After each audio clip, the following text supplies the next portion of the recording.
हम घुसपैठिए को डिटेक्ट करेंगे, मतदाता सूची से डिलीट करेंगे और उनको डिपोर्ट करेंगे। अपने देश वापिस जाना पड़ेगा।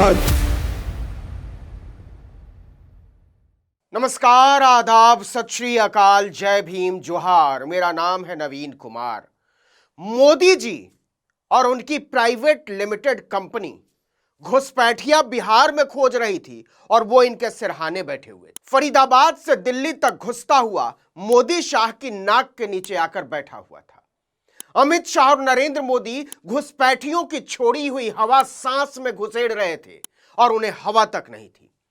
भारत का सुरक्षा सलाहकार एक नकली जेम्स बॉन्ड है जो राजनीतिक प्रवचन देता फिरता है। अमित शाह को इतिहास सबसे निकम्मे गृह मंत्री के तौर पर याद करेगा। पहलगाम से पुलवामा और दिल्ली तक नरेंद्र मोदी की छाती पर चढ़कर गरबा करते हैं आतंकवादी। बिहार में दूसरे फेज की वोटिंग से ठीक एक दिन पहले दिल्ली में धमाका होता है। दिल्ली के दिल में धमाका होता है, यह कहना चाहिए। पिछले 11 साल से प्रधानमंत्री मोदी जिस जगह पर तिरंगा फहराकर देश के सुरक्षित हाथों में होने की लफ्फाजियां करते हैं, उस जगह पर धमाका होता है। इस धमाके का संदेश बहुत बड़ा है। यह धमाका मोदी के सीने पर हुआ है। यह सीधे सीधे प्रधानमंत्री नरेंद्र मोदी के इकबाल को चुनौती है। इस धमाके में लोगों के बदन के ही चीथड़े नहीं उड़े हैं। इसने राष्ट्रवाद के नाम पर चलाए जा रहे मार देंगे, ठोक देंगे, घर में घुसकर मारेंगे और चुन चुन कर मारेंगे जैसी मक्कारियों के परखच्चे उड़ा दिए हैं। आप कह सकते हैं कि ब्लास्ट पर राजनीति नहीं होनी चाहिए, लेकिन जनाब यह विशुद्ध राजनीति है। इस धमाके की जड़ में ही राजनीति है, क्योंकि सिर्फ और सिर्फ राजनीति की वजह से पिछले 1-1.5 महीने से दिल्ली भगवान भरोसे थी। दिल्ली को चलाने वाला कोई था ही नहीं, बल्कि कहना चाहिए देश को चलाने वाला ही कोई नहीं था। बिहार चुनाव के ऐलान के साथ ही प्रधानमंत्री मोदी के साथ दिल्ली का पूरा सरकारी अमला बिहार के इलाकों में चुनावी पर्यटन पर निकल गया। प्रधानमंत्री मोदी बिहार में थे, रक्षा मंत्री राजनाथ सिंह बिहार के दौरे पर थे, दिल्ली की मुख्यमंत्री रेखा गुप्ता तक अपने सूबे को बेहाल छोड़कर कमल खिलाने के लिए कीचड़ में गोता लगाने बिहार पहुंच गई थी। और आपको, हमको भरोसा दिया जाता है कि देश और दिल्ली सुरक्षित हाथों में है। नाकारों और मक्कारों की फौज के बूते सुरक्षा नहीं हो सकती। ये लोग बेईमानियों और बदमाशियों के बूते सिर्फ चुनाव जीत सकते हैं।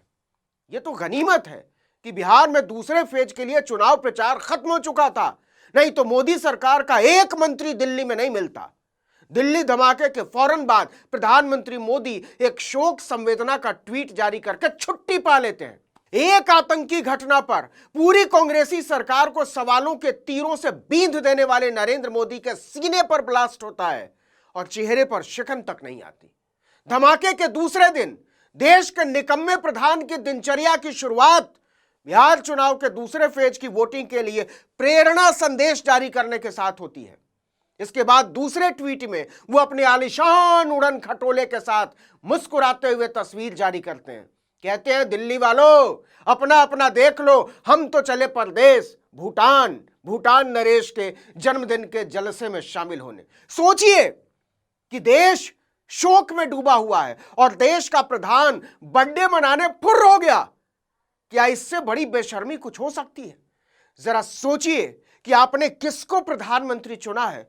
वो जो पुलवामा हमले के दौरान जंगल सफारी के मजे लेता है, शूटिंग करवाता है। पहलगाम में जब पर्यटकों पर आतंकी हमला होता है तो प्रधानमंत्री सऊदी अरब में झिंगा लाला कर रहे थे।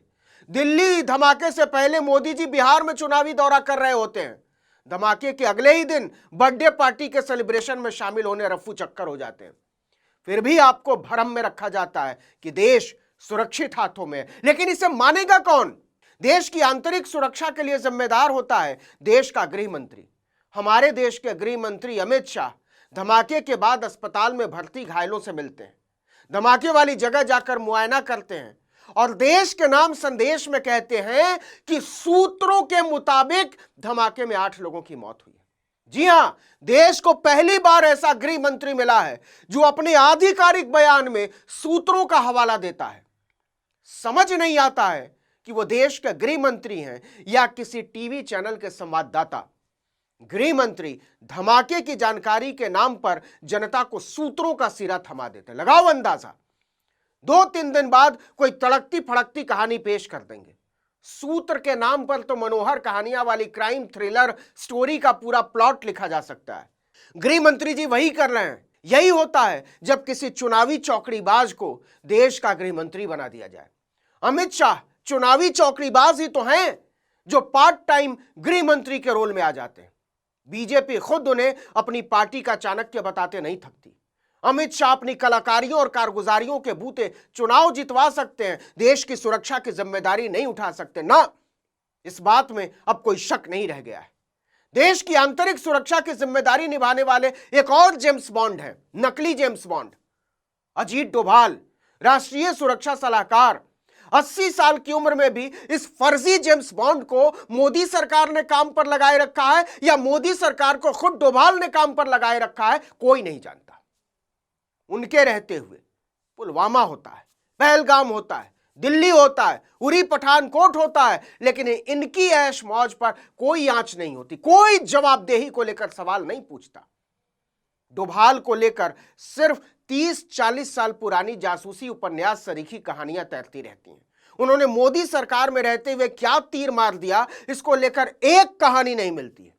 जाने 80 साल के अजीत डोभाल ने मोदी की कौन सी दुखती रग दबा रखी है कि नाकामियों का अंबार लगाकर भी वो राष्ट्रीय सुरक्षा सलाहकार बने हुए हैं। कैबिनेट मंत्री का ओहदा है उनके पास। घुसपैठियों का कब्जा, आप मुझे बताइए, ये घुसपैठियों को कब्जा करने देंगे क्या? घुसपैठियों को कब्जा करने देंगे क्या? आपके हिस्से का काम, आपका रोजगार कोई घुसपैठिया ले ले तो आपको चलेगा क्या? आपके बच्चों का भविष्य ले ले तो चलेगा क्या? जरा सोचिए, पूरे 1 महीने से पूरा मोदी तंत्र बिहार जाकर घुसपैठिया चिल्ला रहा है। यहां दिल्ली और इसके आसपास के इलाकों में विस्फोटकों की पूरी खेप लेकर दहशतगर्द कुंडली मारकर बैठे रहे और गृह मंत्री के अंडर में आने वाली सुरक्षा एजेंसियां अपने साहब के बिहार चुनाव से लौटने के इंतजार में रही। साहब बिहार चुनाव से वापस लौटे, दिल्ली फरीदाबाद से लेकर लखनऊ तक में सुरक्षा एजेंसियों के छापे पड़े, हजारों किलो विस्फोटकों के साथ दहशतगर्द पकड़े गए और उसी दिन शाम में दिल्ली दहल उठी और अगले दिन प्रधानमंत्री बर्थडे मनाने विदेश उड़न छू। फिर आप कहते हैं कि धमाके पर राजनीति नहीं होनी चाहिए। अरे मालिक, यह विशुद्ध राजनीति की वजह से ही हो रहा है देश का यह हाल। कि आपको पता नहीं है कि सिर्फ राजनीति की वजह से छठी फेल कथावाचकों की फौज दिल्ली से लेकर वृंदावन तक हिंदू होने के नाम पर तांडव कर रही है। तांडव किसके इशारे पर यह हो रहा है? हिंदू राष्ट्र की ध्वजा निकालने वाले गुंडों लफंगों की टोली किसके इशारे पर सामाजिक सद्भाव की अर्थी निकालने पर तुली है? क्या यह किसी से छिपा हुआ है? क्या इसमें किसी को संदेह रह गया है कि पिछले 11 साल के मोदी राज में रामलला से लेकर हिंदू होने के झूठे गौरवगान के मध्यम पड़ जाने के बाद किस तरह से आरएसएस हर हिंदुस्तानी को, हर भारतीय को हिंदू बनाने का आह्वान कर घृणा और विद्वेष की आग में भड़काने की फिर से कोशिश में लगा हुआ है। दरअसल हिंदुत्व के चुनावी चिराग की लपट के धीमे पड़ जाने के बाद इसे फिर से लहकाने की कोशिश में किया जा रहा है ये सब। और इन सब के होते भारत में शांति और स्थायित्व की सोचना आसमानी ख्याल से अधिक कुछ नहीं है।